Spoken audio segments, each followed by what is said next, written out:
Hey everybody, how's it going? Welcome back to Cosmic Culture, the channel where we talk about all major movie and television news, theories, breakdowns, and much, much more. I'm your host, Chris, and today we are talking about the Hawkeye series finale, and the series in general, as we now have all of the answers to a lot of the different moments that were spun out, drawn up for us, and prepared to show us what's going on in the world of Hawkeye and those around him, like Kate Bishop and Yelena Belova, and even other characters who made their MCU debut.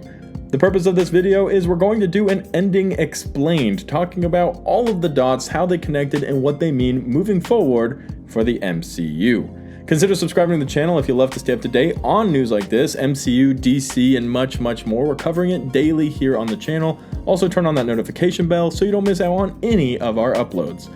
Let me know what you thought in the comment section down below of the series. I actually ended up enjoying the Hawkeye series a lot more than I thought I would. The deep laying undertones of Christmas in the background, as well as a lot of the really good bantering between Kate Bishop and Hawkeye, or Kate Bishop and Yelena, or Kate Bishop and Jack.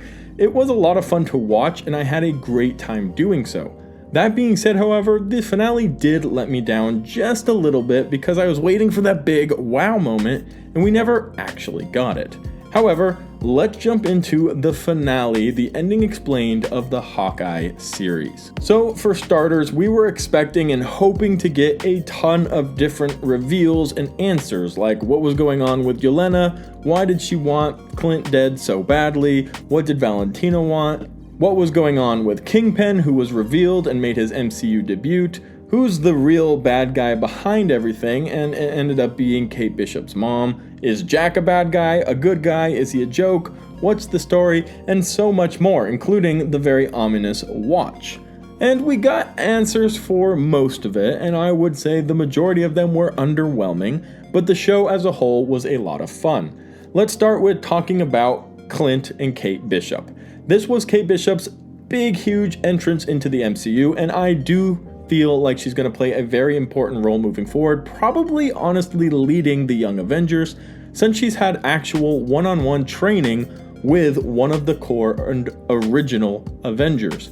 So that's going to play an important role moving down the line. At the very end, we saw her talking to Hawkeye about her potential name, and she had a few different names like Mrs. Hawk or Hawk Lady and stuff like that, but I think Kate Bishop is going to have a huge Young Avengers role, and we didn't get any teases for it, but she's got her suit, she's got her training, her confidence, she knows how to make trick arrows now. I think her future is very bright for the MCU. Now, obviously, Clint did not die, which is good. Marvel didn't decide to kill a core Avenger 4 days before Christmas.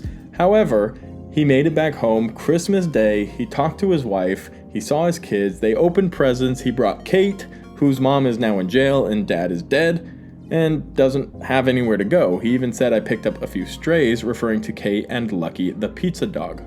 So with that, we actually did get a really happy Christmas-esque Disney finale. Clint made it home, Kate made new friends, and an Avenger and a lifelong hero of hers was introduced into her life, and she became a Young Avenger. Well, not officially a Young Avenger, but we all know it's headed in that direction. Let's talk now a little bit about the other important part of this show, the big characters like Echo or Kingpin, who made his MCU debut as well. And we saw the physical version of him. He was actually very involved in this episode. We saw a little fight sequence between him and Kate Bishop, and man, can he take a punch, or an explosion, or an arrow to the chest, and that was kind of crazy to see him walk all of that off. But Echo, Kingpin, there was some major resolution for their characters, and we find out that Echo listened to what Hawkeye said in the episode prior, where he explained that Kingpin was the one that hired Ronin to kill her dad, and all of that started to resonate with her. Now, Kingpin made this all relatively obvious that he was aware. She asked for a couple days, but they were going to kill them all. They were going to kill everybody. Kingpin was ready to establish how dominant he was in New York City. Now, after a ton of different fighting scenes and talking scenes and arguing back and forth scenes, the important part that you want to know is that Kingpin had a gun held to his face by Echo. Echo ends up pulling the trigger off screen, and that's pretty much the end of the series. However, Kingpin is not dead. This is actually something that happens exactly in the comics with Echo and Kingpin. It goes in a little bit of a different storyline, and we don't need to get into that right now, but long story short, Kingpin ends up blind, and it's because Echo shoots him in the face. Now that's what happened here, even though we didn't see it and it happened off screen. Kingpin is not dead, but he will be blind when we see him in the Echo series. Now it's probable that they want that to be a big reveal and want you to think that he's dead, but most of us are pretty big fans of the MCU and have read the comics, and that won't really be much of a surprise to us. Also, and I'm just being honest here, I think the Echo series isn't going to have as much hype behind it as, some of these series we've gotten like WandaVision and Loki. It's just a more minor character, and as cool as Echo is, it's really hard to compare her to Loki or others. Regardless, her storyline is going to be very cool, and it is rumored heavily and makes the most sense that Daredevil will be making an appearance in the Echo series. So Kingpin, Echo, Daredevil all in one series together. It's going to be a ton of fun, and I am excited to see what direction they go with that when the time finally comes around.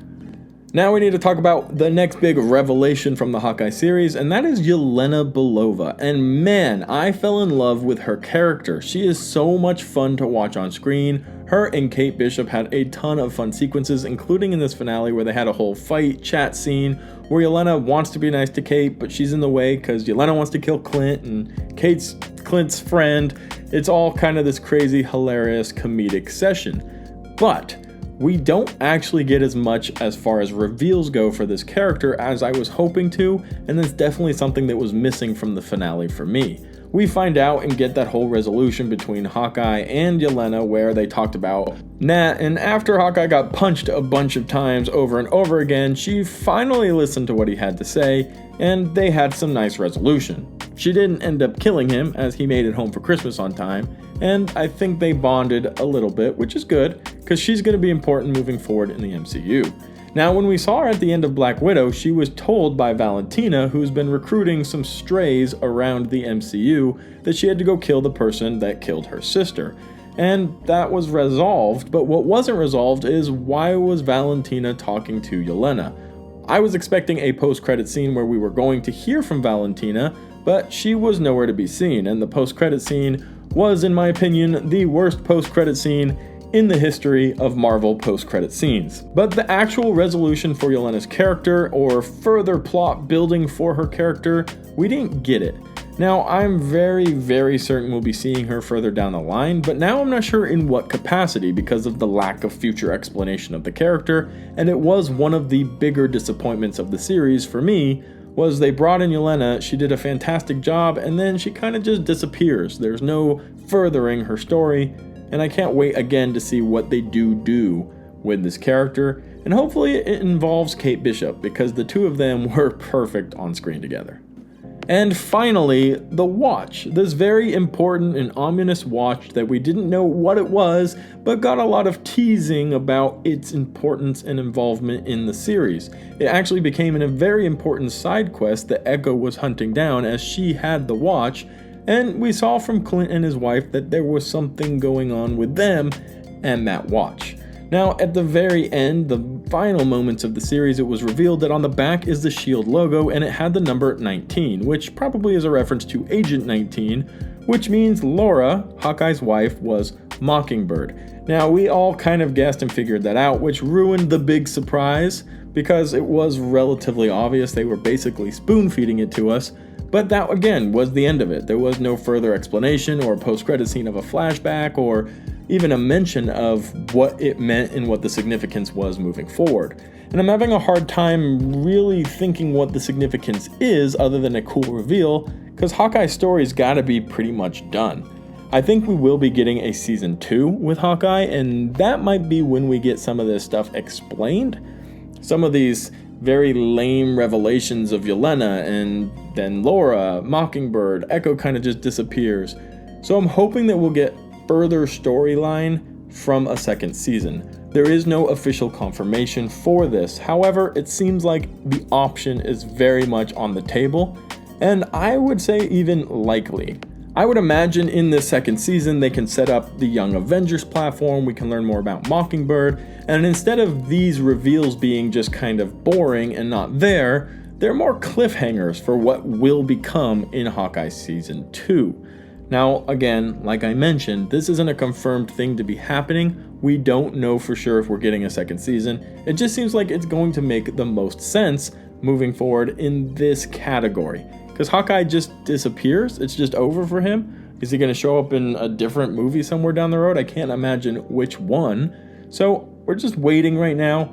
We're kind of in this abyss area where we don't know what the future is until we get some type of event where Marvel will announce a second series, or something where Kate Bishop, Mockingbird, or Hawkeye can show up, or heck, even give us a Lucky the Pizza Dog spin-off series. It can play the same time as Groot's and we'll all have a blast with it. But that was the finale, ending explained for the Hawkeye series. Overall, like I mentioned, I enjoyed the series more than I anticipated. The finale was a little underwhelming. I wouldn't use the word lame, but somewhere near it. And we're going to have to wait to get more information from Marvel as to what their plan is for these characters in the future. Kate Bishop's mom's in jail.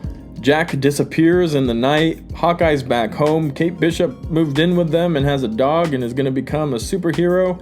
Laura's Mockingbird. Yelena disappears and Echo disappears, although we know Echo will be getting a series. So a lot of cliffhangers, and kind of boring cliffhangers at that we're just going to have to wait for some answers from officially coming from Marvel. But until then, subscribe to the channel, turn on that notification bell, because we're covering all this Marvel news, DC news, the Batman's coming out. We've got a ton of fun content. 2022 is going to be an insane year for movie lovers and comic book fans. Thank you guys so much for watching to the very end of the video. Chuck a like on it if you haven't already, and comment down below. Let me know your favorite part of the Hawkeye series and what you hope to see from it in the future. Thank you guys so much for watching, right here on Cosmic Culture.